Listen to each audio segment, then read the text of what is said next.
Вітаємо вас, дорогі глядачі, на українській телемережі «Kontakt». І сьогодні маємо надзвичайну приємність привітати секретаря штату міжнародного розвитку, міністра Honorable Randeep Sarai, який недавно був в Україні на важливій місії, в якій Канада оголосила радше $51 мільйон на громадську, на гуманітарну допомогу.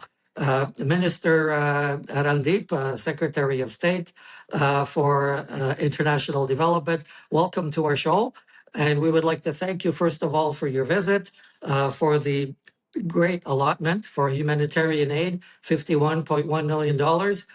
And let's start with you personally. What does that allocation mean to you, and what were the things included and considered in that $51 million allocation?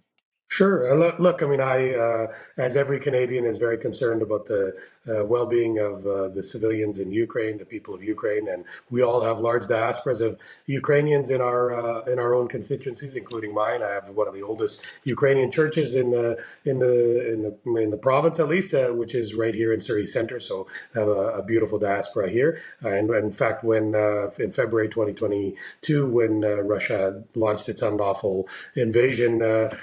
Our city raised over $300,000, and primarily actually from South Asians that wanted to show their support. The Punjabi Sikh community wanted to support the Ukrainian Congress in its efforts to help with civilians and the innocent people being affected by the war. So I've been really involved in this from there. I actually went on a foreign affairs trip right after, a month later, couldn't go to Ukraine at the time because of the situation, but was able to visit Poland and a lot of the people who were refugees or seeking refuge there at the time. I met Brussels to get an update from there and with respects to the war itself. And so, yeah, I've been apprised to it. For this case, we had three goals, three priorities in the development world for Ukraine, and that was veterans, that was children, and that was energy. So those were our main focuses and the primary reasons for my trip, and to focus our dollars and our aid and assistance was on those three primary targets. Minister, first of all, just to refer to what you mentioned, we were very proud of your telethon when everything started, and our show facilitated a little of that. So thank you for reminding us about that. Sometimes we forget to thank everybody that's helping us, but in this case, thank you very much. And in terms, you mentioned veterans. That seems to be a huge issue. And what does this grant cover in terms of what aspect of veterans and veterans affairs and the various issues that come across because of this war? Sure. I mean, the first thing I want to commend the Ukrainian government for taking this very seriously. They've been looking into this almost from 2 years ago that I know of, and when Canada signed a bilateral agreement with the Ministry of Veterans of Canada and the Ministry of Veterans of Ukraine. Most people only look at veterans after the war. They don't think about it before a war has ended, and Ukraine has started to think about how they're going to reintegrate, reskill, social, psycho support veterans as they come back. And there's, as you know, 2 million veterans, or to be 2 million veterans from the war. So I really commend them on that. And the initial money that we're giving is, I believe, 6.1 million is to get a framework to find out what are the needs that veterans are going to have, due to an actual very in-depth study, and then using best practices, not only in Canada, but from around the world, so we can use those to help integrate it back. And then I think the next exercise will be more of as to the reconstruction of Ukraine. How do we facilitate these 2 million veterans that will be coming back? What are their social cycle needs? How do we retrain them, reskill them? Those will be in the second, probably subsequent assistance that we're hoping to build a trust with other like-minded countries to help. And that'll be a greater amount and in scope of the larger needs. But the initial funding that we have given is to build a framework to figure out how we can assist them, what is needed, what regulation changes needed to be done in Ukraine itself to facilitate the return, because they're probably not prepared for it as well. So that was the funding. Yeah, that's that's a very broad topic, huh?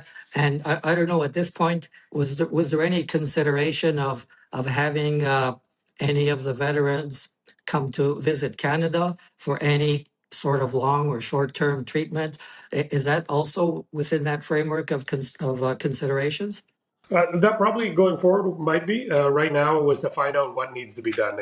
I guess understanding what kind of needs. I mean, there's going to be prosthetics when it comes to amputations and others. There's mental health issues. There's retraining, and what we found in Canadian military, you have a lot of skills and you learn a lot in the army, but they're not the same skill when you go in the civilian world, right? You may be running a whole base, but when you want to get a job as a logistics manager, it doesn't translate on paper the same way, or they may not know that they have that same skill. They might be even better than anybody else in that regards.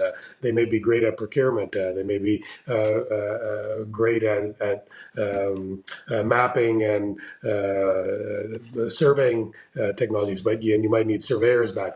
So all those type of things, that's the framework, using practices that Canada and other like-minded nations have used to implement those. I think one of the guides on that is General Dallaire as well. So hopefully he will have input from people who have contributed a lot. He's actually gone out there quite a bit. So it's a pretty in-depth study, and hopefully from that we'll get some more concrete terms that we can actually facilitate the veterans integration. Were you able also to actually meet any, how do I say, real veterans in person, people that have been on the front and could relay the issues to you directly? Yes, no, I was very fortunate that we met Armed Women Now, which is a women's defender, a women veterans organization launched by one of the Ukrainian members of parliament. And so I met with women defenders, and I was really proud and amazed to hear that over 70,000 women are serving in the armed forces of Ukraine, and 7,000 of which are on the front lines. And I was even able to meet some that had been unfortunately prisoners of war by the Russians and were able to be released, and even upon their release, and you can only imagine what they went through, the horrors that they might have went through as prisoners of war, they still decided to defend their country and serve again. So really was inspired by them. I've never seen a powerful group of women defenders and the inspiration and the courage and the energy that they had. I also was able to visit a mixed group of veterans that were coping, also many of which were prisoners of war,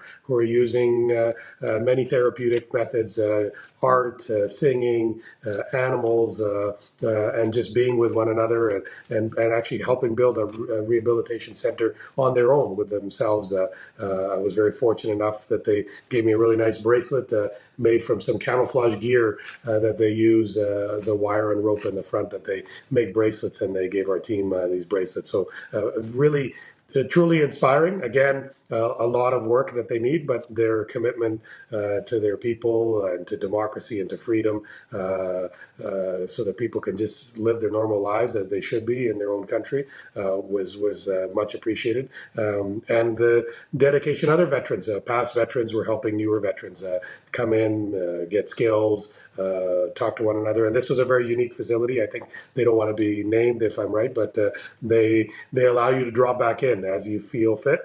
If you feel you're okay to go back into society, you go back. And if you need a bit of a jolt or more counseling or more support, you're welcome at any time to come back in, and they support each other. So it was a great visit. And a lot of the other interesting part with them was I remember particularly the women veterans and defenders, they showed their Canadian maple leaf patch, where they were able to show that they had served along Canadians, especially in operations, to help train them in combat and on I guess Western techniques of defending yourself. So it was really good. They were very proud to wear the Canadian maple leaf alongside their Ukrainian trident. Minister, that's a pretty detailed report.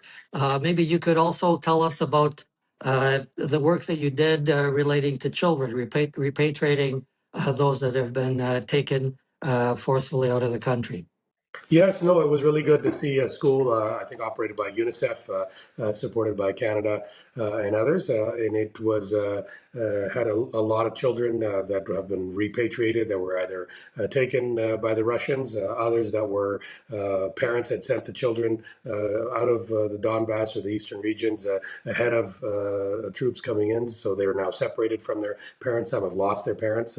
But these teachers and these officials are doing an amazing job at really addressing their needs, but making them feel like normal children, but at the same time addressing some of the PTSD or separation and other psychological needs, but giving them the normal care and to be, just children in a school ground. So it was also neat, very different for us to see from the West that the school had to be split into two time periods. Half the class comes in the morning, half comes in the afternoon, and the reason being because the place kept getting bombed or the area gets bombed, so they need to be able to have adequate shelter space underneath so that children can go to classes.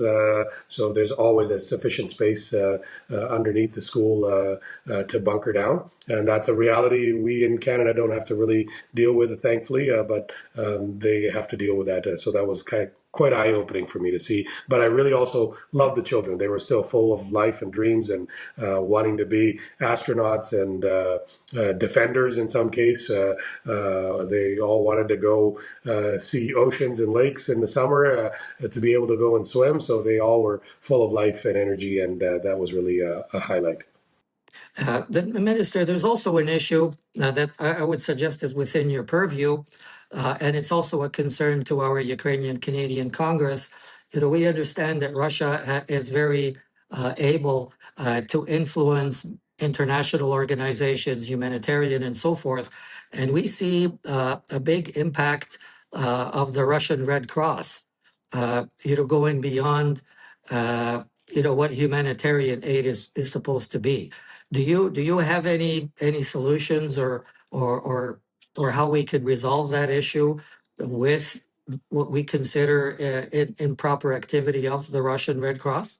Sure. So let me just be clear. All our funding goes towards Ukrainian civilians, including through the Ukrainian Red Cross, which is a very effective organization. And I'll be really clear. There's no risk, because not even a cent goes to the Russian Red Cross. So we have very strong protocols in this regards and mechanisms to ensure that. And in fact, the ICRC has a strong partner that the government of Ukraine itself relies on. So we rely on the Ukrainian Red Cross, and we do it through the appropriate method, so that no funding that's dedicated towards Ukraine ends up into the Russian Red Cross. So I've been assured that, and I've asked for that assurity from my department every time we've given humanitarian aid to the Red Cross of Ukraine. Well, thank you very much for not just for that explanation, but your deep understanding of the issue there. And maybe to close it off, would be kind of nice also to hear you also visited Poland. And could you tell us, how that relationship is working, Canada-Poland, and also what is your insight into the Poland-Ukrainian relationships and how things are moving along there? Sure. No, I mean, for Poland, it was my second visit, so very first in this role, but second time I've been there in the last few years. But it's an amazing country that has really progressed, coming out of the Eastern Bloc and developed into a very strong industrial powerhouse. It's also been very supportive of those that were fleeing the unlawful invasion of Russia, so Ukrainian women and children, and those that are not able of fighting age to stay back in Ukraine. So their support for them has been immense. I was able to go to a center and meet with a lot of women, particularly women and some elderly couples that were staying there, that were really enjoying their time there in terms of the NGOs and civil societies of Poland are really supporting them and making sure they have activities, making sure that they have their health needs addressed and their accommodation. But Poland has their own, to some degree, some financial challenges as well. But they are still supporting a lot of these. I think it's over 1 million, if I'm right. Maybe even up at peak up to 2 million Ukrainians that are there on a temporary status. But I'd say the overall support for them and the integration of them during that time is very, very strong. And I was able to meet them, and they were very pleased at Poland's welcome and also Canada's assistance, as we also assist a lot of those seeking refuge in Poland of Ukrainian background by giving them some supports through the civil society organizations that are operating there. Well, thank you. Thank you very much. In closing, I would just like to comment that there's a very important organization, Ukrainian Association of War Veterans Canadian here in Canada, and considering the depth of your understanding, I'm sure they would love to welcome you for possible presentation in person if you're ever visiting or traveling through Toronto. I'll try to set them up with you and your office, and I think